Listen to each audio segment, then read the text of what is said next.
nombre es Jenny Salazar, soy residente del Servicio de Ortopedia y Traumatología de la Universidad de Antioquia, dándole continuidad entonces al ciclo de ortopedia de consultorio. Vamos a hablar entonces hoy a iniciar un microciclo, un grupo pequeño de presentaciones al respecto de las compresiones nerviosas crónicas del miembro superior y vamos a hablar específicamente del nervio mediano. Los objetivos que me planteé para la charla fueron entonces identificar la anatomía del nervio mediano con énfasis en las localizaciones anatómicas con potencial para producir síndromes compresivos y sus características, reconocer la importancia del examen físico en el enfoque diagnóstico de pacientes con síndrome de atrapamiento nervioso del miembro superior y específicamente del nervio mediano. Vamos a hablar un poco de las estrategias para el diagnóstico de este síndrome compresivo crónico del nervio mediano y la idea al final es hablar o conversar algunas pautas de manejo apropiado para estos.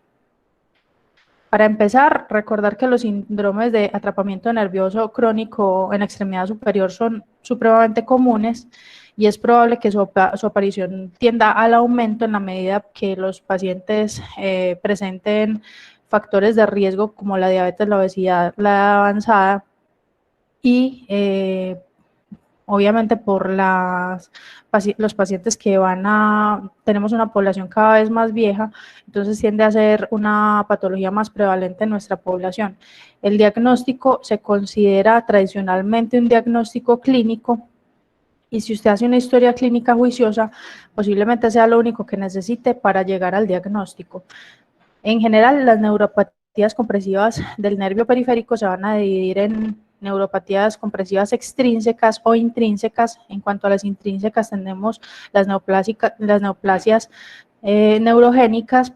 En cuanto a las extrínsecas, tenemos las compresiones o neuropatías compresivas agudas, que es las que reconocemos en la literatura como esas neuropatías que se producen por eventos agudos compresivos sobre el nervio que van a alterar la conducción nerviosa sin producir un daño axonal típicamente.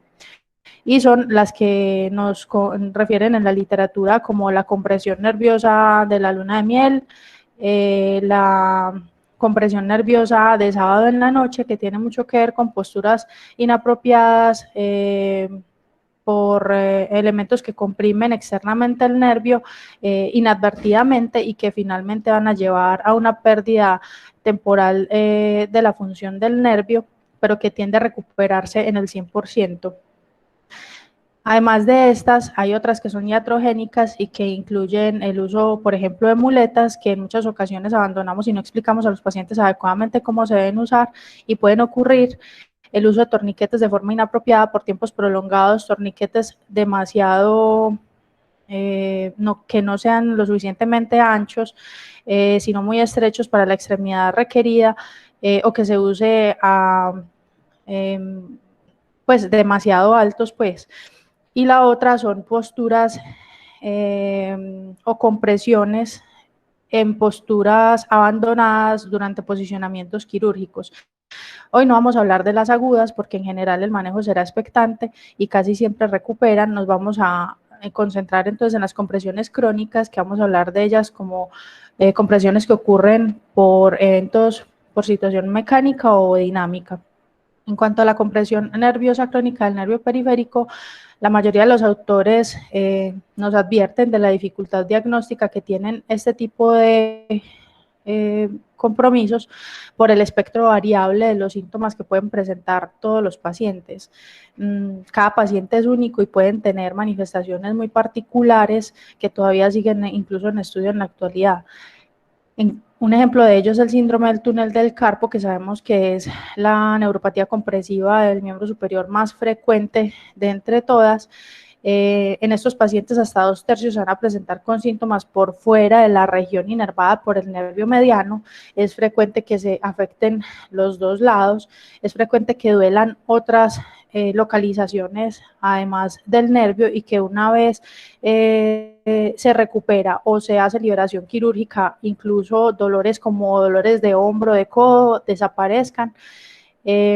pueden estar asociadas también a compresiones en múltiples niveles, entonces hace muy complejo o vuelve un espectro muy grande estas patologías, por lo que se requiere de un examen físico muy estricto para lograr el diagnóstico y hacer un adecuado manejo.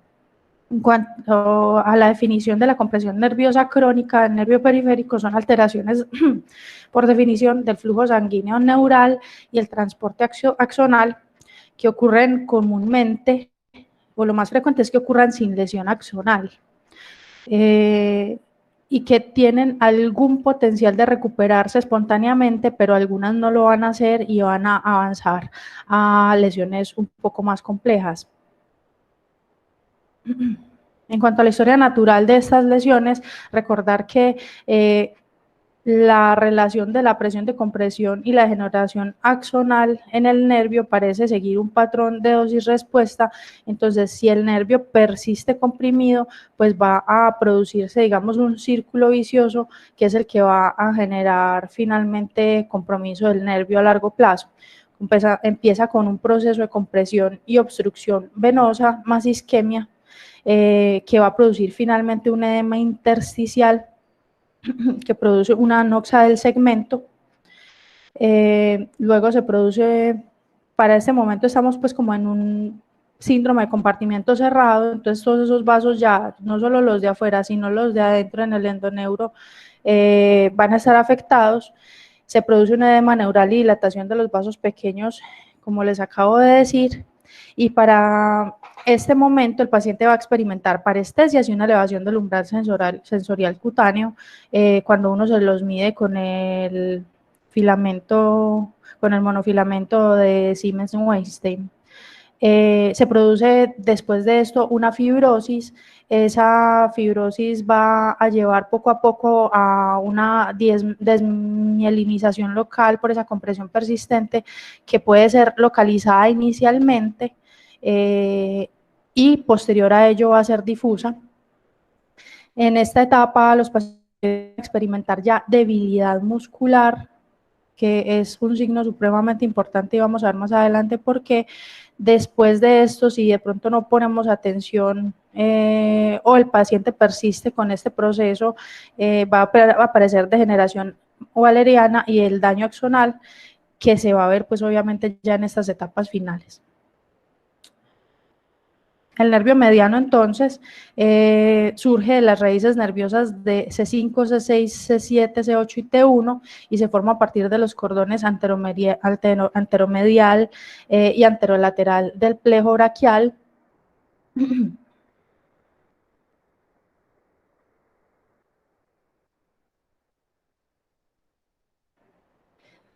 Y después de originarse pues en el plejo, el nervio mediano a nivel de la axila, lo vamos a encontrar pues lateral a la arteria braquial, y esta luego, cuando en la medida que desciende, va a cruzar anterior y medial, sin dar ninguna rama a los músculos del brazo.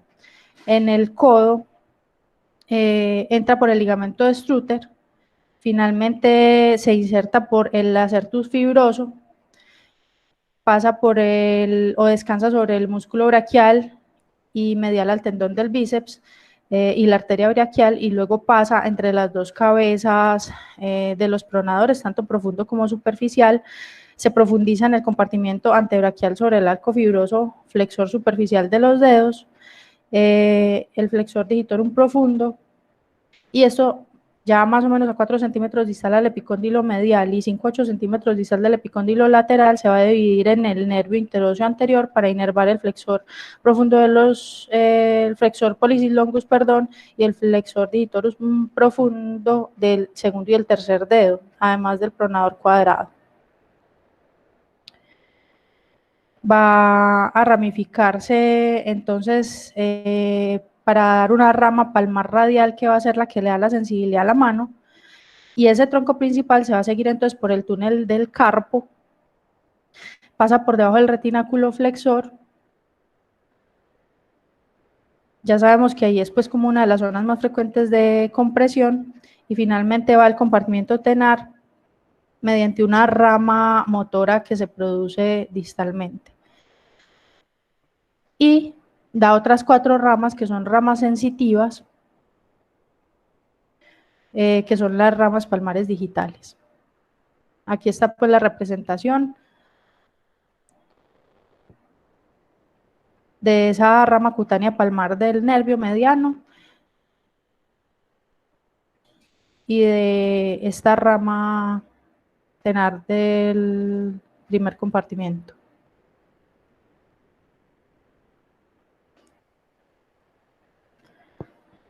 El túnel del carpo, entonces sabemos que es un canal osteofibroso de 6 centímetros de longitud, sus límites son los huesos del carpo, el tubérculo del escafoides y el trapecio lateralmente, con el pisiforme y el gancho del lamatal. El techo anterior del túnel es el ligamento carpiano transverso fibroso, también llamado retináculo flexor. Está dividido en dos capas, una superficial y una profunda. Él transcurre a través del túnel yéndose más radial y por encima de los flexores superficiales de los dedos. La zona más común de atrapamiento entonces del nervio mediano es ese túnel carpiano. La incidencia es de 1 a 3 por 1000 sujetos por año, una prevalencia de 50 por 1000 sujetos por año. Los factores de riesgo típicos de esta compresión son la diabetes, el hipotiroidismo, la obesidad.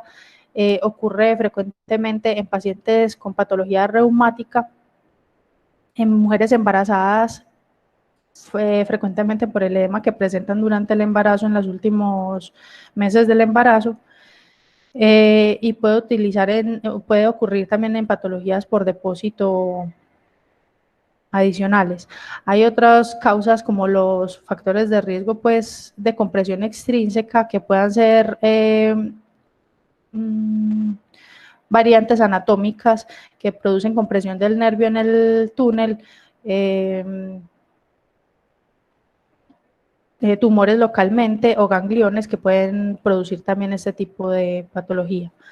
Hay una actividad claramente relacionada con la actividad laboral repetitiva, más en pacientes con labores que ameriten vibración, y está aumentada hasta 18 veces la probabilidad de sufrir un síndrome de túnel del carpo en un paciente que hace actividad que requiera vibración por más de 20 años.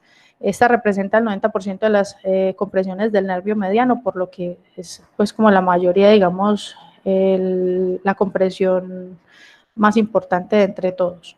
Es importante reconocer las variaciones anatómicas del nervio mediano en el túnel carpiano y específicamente de esa rama motora recurrente hacia los nervios tenares, que surge frecuentemente, o la situación o la situación habitual es extraligamentariamente, que ocurre en 40-90% de los casos, pero puede estar subligamentaria en el 31% de los casos y transligamentaria en el 23% de los casos. ¿Por qué es importante? Porque esta rama es una de las principales complicaciones, pues cuando se libera el túnel del carpo, que se lesiona, y pues va a ser una lesión importante porque es quien inerva o da la función motora a ese primer compartimiento de la mano.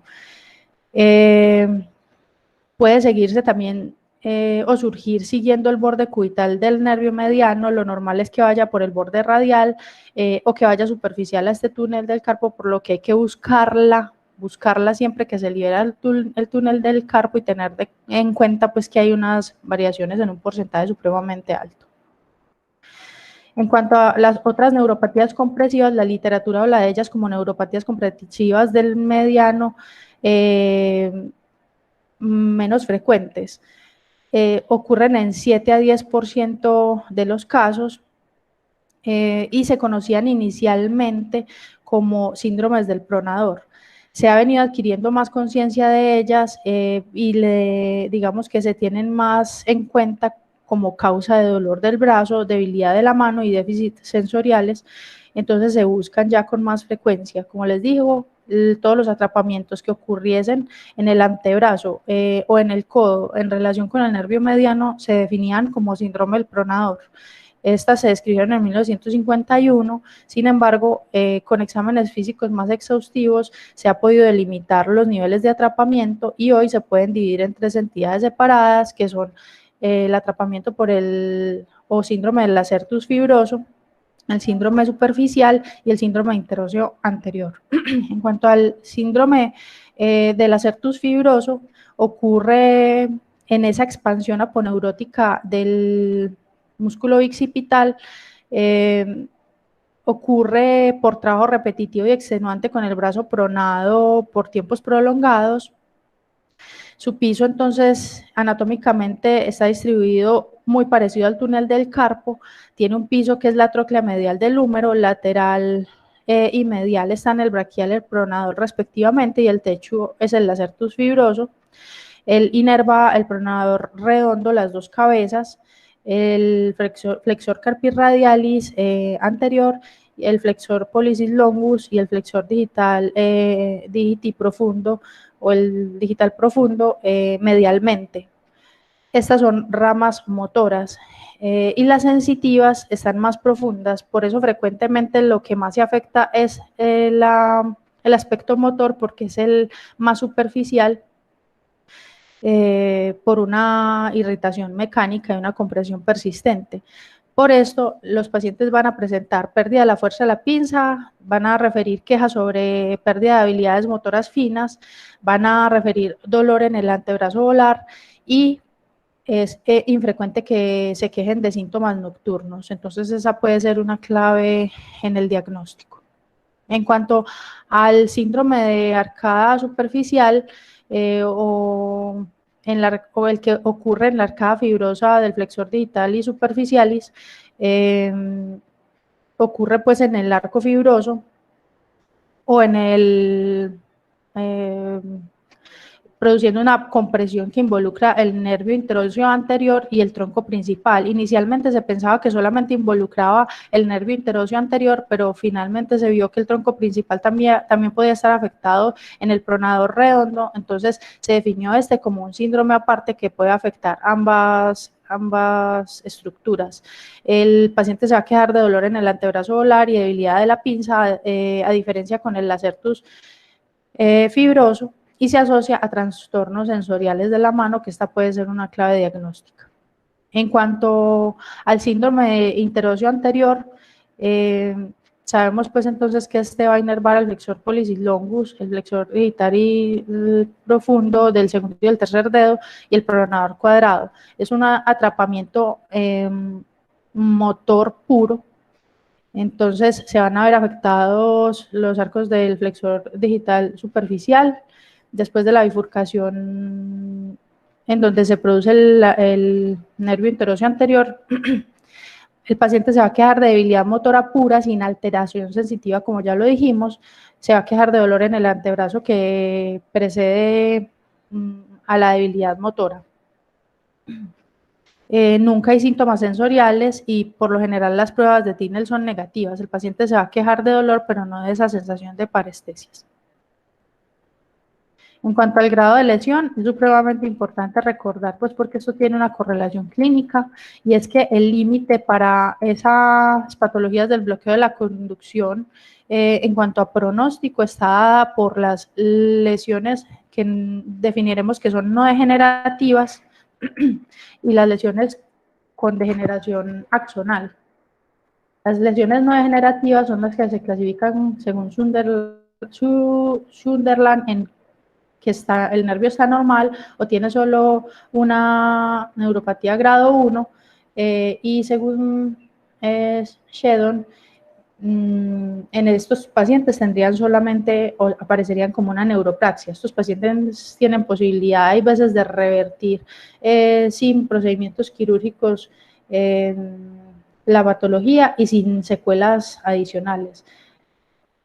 La diferencia entre los casos de bloqueo de la conducción, entonces, que son las lesiones no degenerativas que dijimos, que son los grado 1 y que son los que en la mayoría de los casos se nos presentan, y los que causan la degeneración del axón, que son los que diremos que son de diagnóstico tan tardío, tienen importancia en cuanto al valor pronóstico en términos de la recuperación de esos pacientes funcionalmente.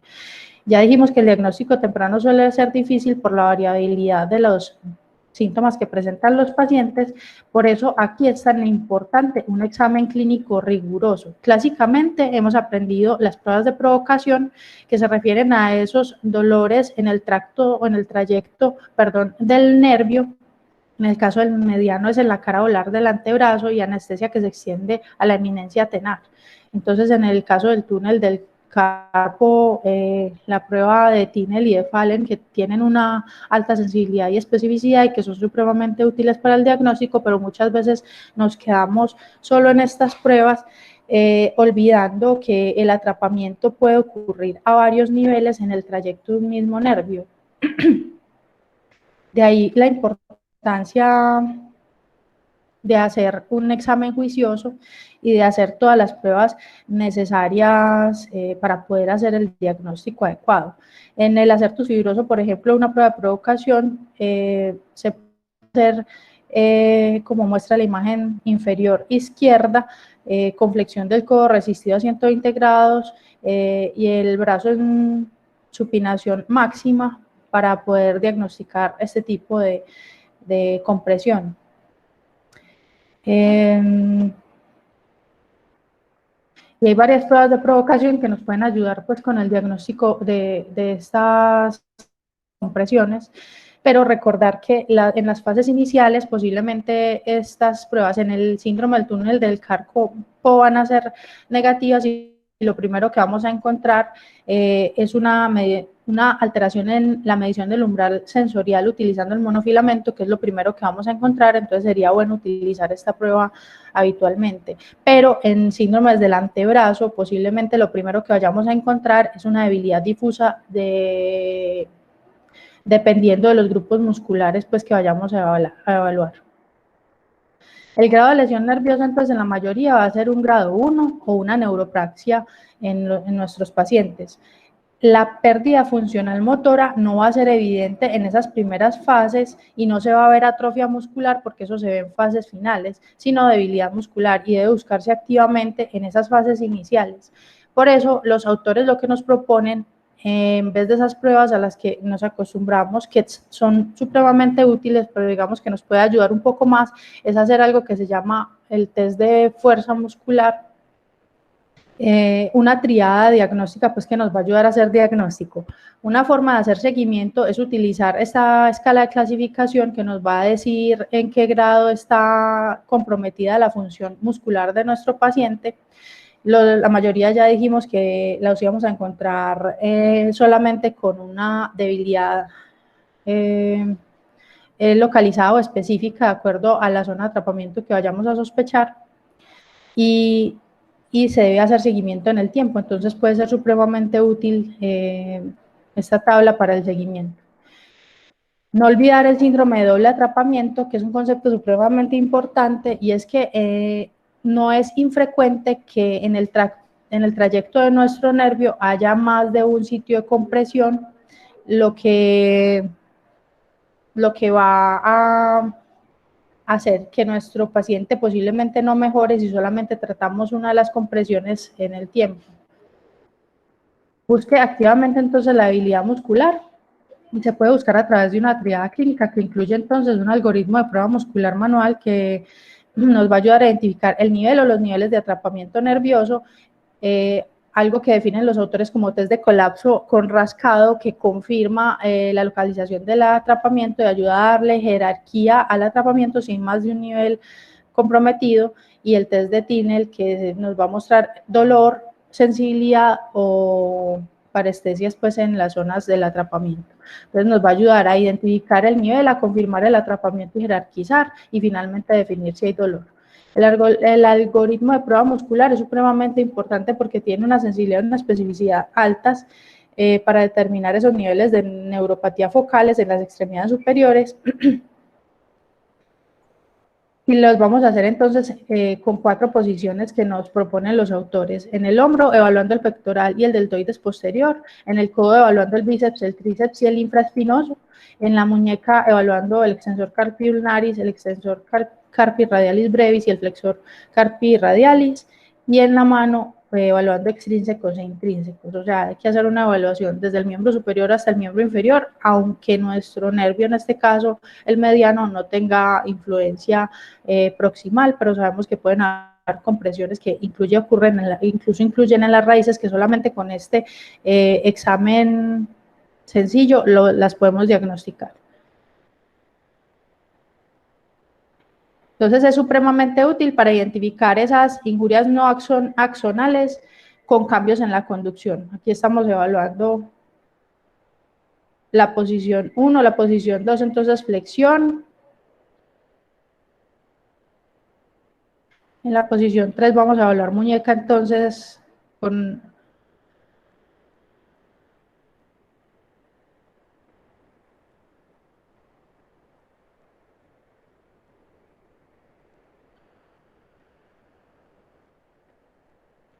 flexor profundo,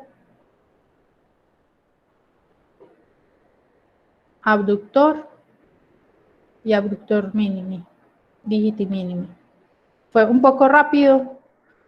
Eso para decir simplemente que tiene una especificidad muy alta, incluso es más alta que la misma electromiografía, que solamente tendría una sensibilidad de 30 y especificidad del 70% cuando hablamos de injurias no axonales, o sea, las de fases iniciales, un poco más despacio. Entonces el pectoral se evalúa en abducción, el deltoides posterior en aducción, el infraespinoso en rotación externa, obviamente, el bíceps en flexión, el tríceps en extensión,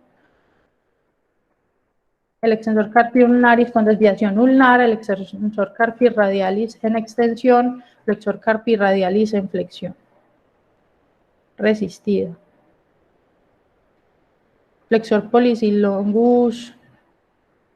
Entonces, el flexor digitorum profundo del quinto, que serían extrínsecos, abductor pollicis brevis y abductor digiti minimi como intrínsecos.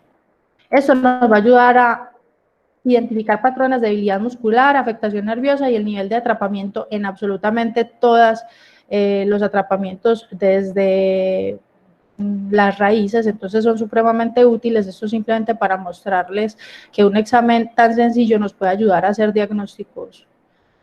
La interpretación muscular específicamente en el nervio mediano. Entonces, si tenemos una debilidad tanto del flexor carpi radialis como del flexor pollicis longus y el flexor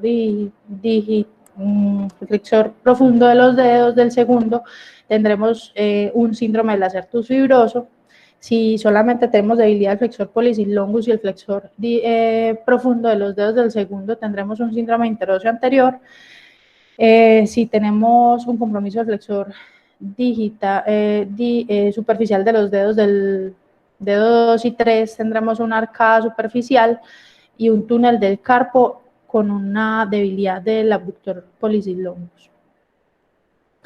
Ya dijimos, entonces, un algoritmo de pruebas musculares con una alta sensibilidad y especificidad. Posiblemente ya con esto hayamos identificado el nivel de atrapamiento. Ahora podemos utilizar algo que se llama el test de colapso con rascado para confirmar y ordenar la importancia de los atrapamientos, y el test de Tinel. El test de colapso de rascado es un test escrito desde 2008 y que está bien descrito en la literatura, con unas altas sensibilidades, especificidades, incluso por encima del test de Tinel y de las pruebas de provocación. Esta es una paciente que tiene una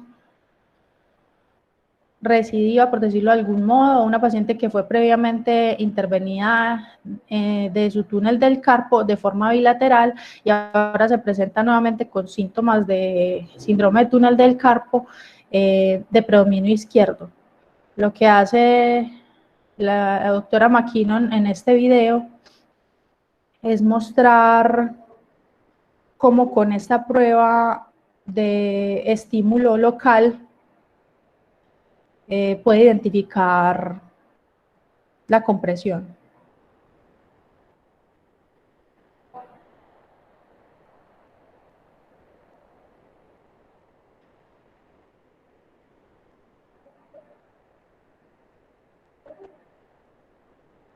Lo que hace ella entonces es hacer compresión bilateral en la cara externa de ambos antebrazos, estimulando la zona donde se sospecha la compresión, y lo que encuentra desde el principio, si se dieron cuenta, evalúa el túnel del carpo tanto proximal como en la zona de la incisión y distal para ver en dónde está la compresión del nervio.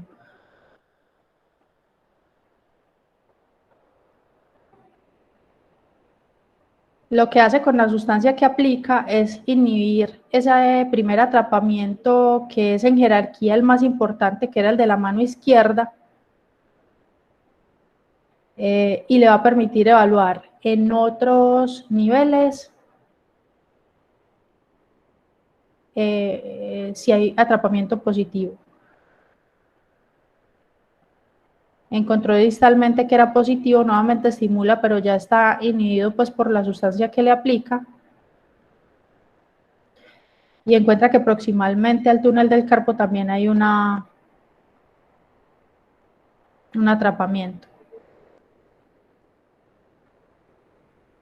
Y el test de Tinel, que entonces también tiene una buena sensibilidad y especificidad, debe hacerse no solamente en el túnel del carpo, sino en todo el trayecto del nervio, por lo que les decía que hay un riesgo alto pues de que haya atrapamiento a varios niveles.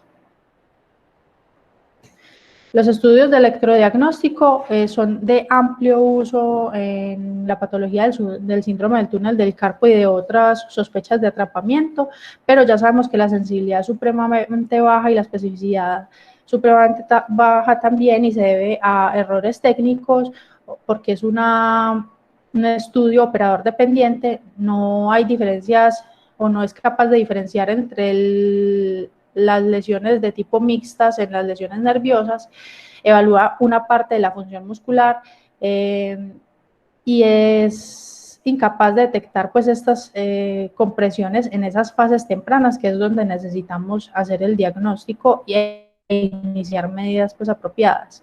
Es muy importante en los pacientes en los que se presentan con atrofia muscular avanzada, fibrilaciones musculares, trastornos sensoriales graves, porque en estos pacientes siempre hay que abrir el ojo y considerar otras afecciones neurológicas que pueden estar imitando síndromes de atrapamiento, como las mononeuritis, el síndrome de Parsonage-Turner, las neuropatías motoras, etcétera. Esto como diagnósticos diferenciales. Estos pacientes no van a mejorar con las cirugías de liberación, antes pueden empeorar, por eso hay que tener mucho cuidado. Cuando tenemos dudas, digamos que la situación clínica del paciente, el cognitiva del paciente nos deja con dudas, ahí el estudio electrodiagnóstico recupera toda su importancia en el contexto pues de los pacientes que se van a presentar con daño axonal, porque nos van a definir conductas que posiblemente sean quirúrgicas. En cuanto al tratamiento del síndrome del túnel del carpo, el manejo conservador es la primera línea de manejo. Se debe hacer manejo con férulas e infiltraciones y esteroides. La AOS no recomienda otras terapias adicionales.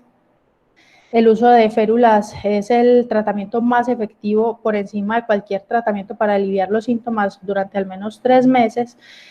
Si usted compara continuas versus nocturnas, no hay diferencia, entonces es más como para un paciente solo usarlas en la noche. En las infiltraciones con esteroides locales sí hay mejoría. En los estudios que muestran mejoría de los síntomas en el primer mes versus placebo, no hay diferencia entre una infiltración o 2 infiltraciones a largo plazo, por lo que debe intentarse con una primera infiltración. Y definitivamente ambas medidas, pues utilizadas de forma simultánea, van a mejorar los síntomas del paciente a 6 meses. Recordar entonces cuándo operamos el síndrome túnel del carpo. Es un paradigma que sigue en discusión. Siempre se debe discutir cirujano-paciente basados en el riesgo-beneficio del procedimiento, la gravedad de los síntomas. Entonces, tiene que quedarle claro al paciente que debe superar los riesgos y las complicaciones potenciales, porque no son procedimientos inocuos, y se debe pensar también en el tiempo de recuperación que va a requerir ese paciente para poderse reintegrar a actividades laborales. La atrofia muscular o evidencia electromiográfica de nervación es indicación quirúrgica clara de descompresión quirúrgica, porque es un procedimiento que, a pesar de que tiene complicaciones, pues es relativamente sencillo, por lo que es algo que está en nuestras manos, pues ofrecerle a los pacientes. La historia natural de la compresión con cirugía: si solamente hay una compresión dinámica del nervio, que son las primeras fases, estamos hablando de una neuropatía grado 1 o una neuropraxia, tienen una recuperación en el tiempo y en cuestión de semanas del 100% casi siempre. Pero si digamos que el nervio permanece atrapado por más tiempo, ya empieza a haber desmielinización, como habíamos dicho anteriormente, que inicialmente es localizada. Cuando es localizada, si logramos una descompresión, posiblemente logremos recuperar el 100% de la función de esos pacientes, pero en cuestión de meses. Si ya es una neuropatía muy avanzada con daño axonal, es probable que a pesar de que no va a haber una progresión más allá de una neuropatía grado 3, que esos pacientes se presenten, a pesar de la descompresión quirúrgica, con síntomas en el tiempo. Pero la descompresión quirúrgica siempre tiene por anticipado que va a haber una recuperación en alguna medida. Entonces eso es algo pues que se le debe ofrecer al paciente. La liberación entonces abierta del túnel del, digamos que hay varias formas de liberar el túnel del carpo. Se puede hacer abierta con anestesia local o con paciente despierto, que es por la que abogan la mayoría de los cirujanos en la actualidad, porque son procedimientos que son mucho menos costosos que un procedimiento en cirugía, así sea por liberación abierta, es 4 veces más costoso que una liberación en consultorio.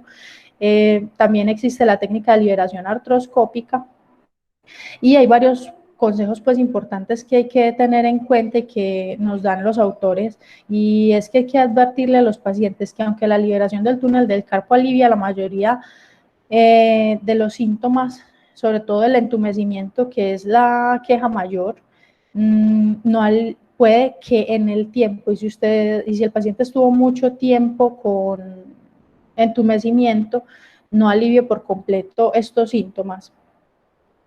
Además hay que recordarle pues que una ventaja grande es que si habían dolores en codo, hombro o en alguna otra parte, muchas veces solamente con la liberación del túnel puede mejorar.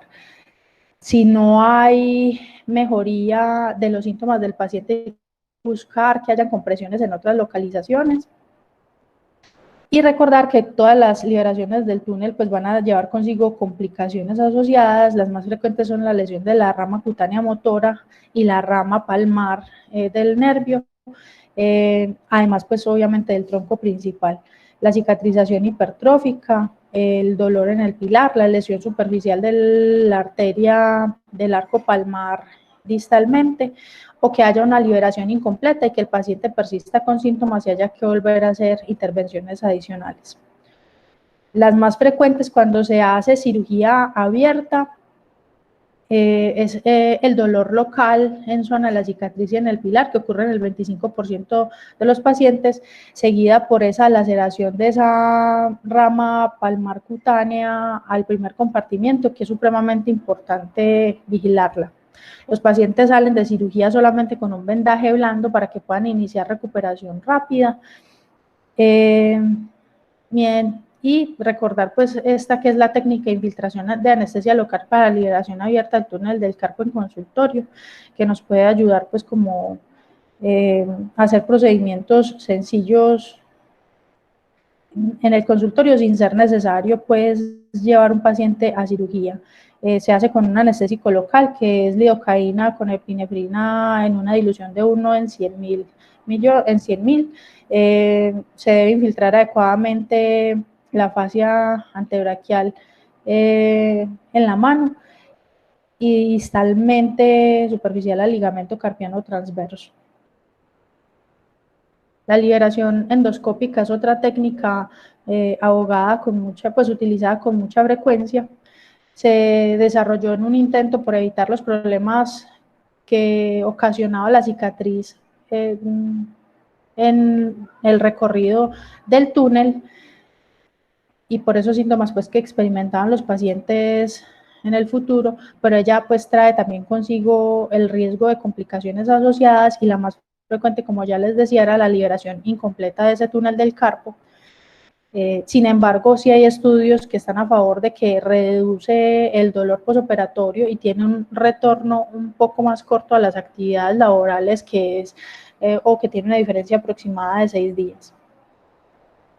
En cuanto al síndrome de Lacertus, el tratamiento no quirúrgico se basa en infiltración local con triamcinolona en el borde del Lacertus fibroso. Frecuentemente tiene éxito hasta en un 70% de los pacientes. Las medidas no quirúrgicas son efectivas y esto debe incluir tanto férulas como modificaciones de la actividad y las infiltraciones, y esto puede ayudar. Si definitivamente el paciente persiste con síntomas, pues hay que hacer una liberación quirúrgica, que los mismos autores, igual que en el túnel del carpo, la mayoría de los autores o los cirujanos abogan por la liberación quirúrgica con el paciente despierto, o sea, significa casi en consultorio, haciendo pues la liberación siguiendo anatómicamente pues como el nervio. En cuanto al interoseo anterior y superficial, el tratamiento es idéntico al del síndrome de Lacertus fibroso, infiltraciones con esteroides local, fisioterapia y regímenes de modificación de las actividades, y si es quirúrgica, pues se aboga también por liberaciones, por abordajes mínimamente invasivos, con infiltraciones locales 30 minutos antes de cirugía. Como conclusiones de la charla, entonces recordar que el diagnóstico de las neuropatías compresivas crónicas es eminentemente clínico. La eficiencia de las pruebas musculares y específicamente la prueba muscular manual de esos músculos antagonistas para determinar el nivel de la neuropatía focal tienen unas altas especificidades y sensibilidades, por lo que hay que aprender esa secuencia, hacerla bien y hacer seguimiento pues de estos pacientes en el tiempo. La decisión quirúrgica debe estar en el contexto de la relación del cirujano con su paciente y se deben sopesar y hablar claramente sobre las ventajas, las desventajas y los riesgos potenciales de estas, porque no son inocuas. La atrofia muscular o la evidencia electromiográfica de inervación tiene que ser para todos un criterio para descompresión quirúrgica oportuna. En este caso estaría claramente indicada porque esto va a mejorar pues, la recuperación motora. Y en ausencia de compromiso motor, el manejo definitivamente es no quirúrgico y son prácticas aceptadas que se modifiquen las actividades, las férulas, las infiltraciones y la terapia física dirigida. Esto era lo que les tenía para hoy. Muchísimas gracias.